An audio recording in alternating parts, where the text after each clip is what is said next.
favourite Tier 2 city, because Professor Liu is with us today, is Chongqing, with a population of 29 million people. More than we have right across our great brown land. And yet in the range of other countries in the region, we need to be very mindful. We are talking about the Asian... What great service is that? Well done, Russell. Indeed, I most certainly do, you're quite right. We are talking not just about the Asian region, we are also talking about the Pacific, and I'm mindful that Joshua will speak after me, but Betty, we were very lucky to hear from Betty Jatoko, who's also here from Fiji, from the Fiji Public Service Commission. And Betty very, very gently but firmly drew our attention to the challenges in terms of tertiary education and training in her region, across the Pacific. In the Pacific, and Kay's referenced this, it's about small, smaller and smallest, with some of the smallest countries in our neighbouring region of the Pacific being single islands that you can drive around within 30 minutes.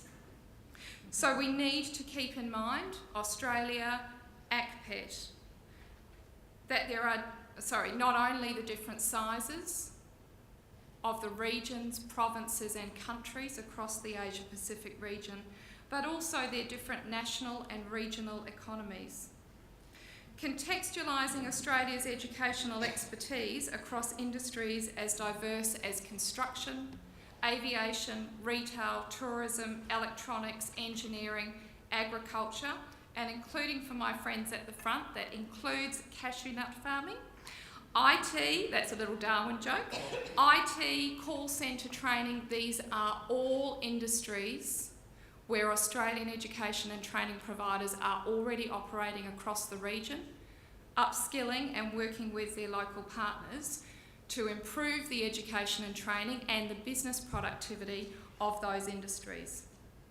It is a massive challenge, and again we need to focus on context. We do have a very high quality education and training system. We do need to contextualise it to the countries and the regions that we work in. We need to do so in a way which is respectful and mindful of their traditions and their ways of working, but we need to do so in a way which also doesn't devalue the very strength of what we have. So it seems to me that quality, and that's not regulation, even though most of you know I used to be a regulator, quality and partnerships, friendships, are going to be key. I'm really pleased that in the time since I've joined ACPET, we have moved to the forefront of educational quality within the Australian education and training sector. There are a range of initiatives that we have underway that our members are aware of, which see us position ACPET members as the quality education and training providers across this region. And we are also taking an explicit focus on partnerships. We have a number of MOUs in place with a range of countries across the region. And under the direction and leadership of our new International Engagement Manager, the lovely Ingeborg Loon, who is here at the front, we will be looking to do further work to support our members as they work in your countries right across the Asia-Pacific region to work with you to lift the life chances of your local population and improve your overall economic productivity. And we'll have much more to say about that in the weeks ahead. Thank you very much.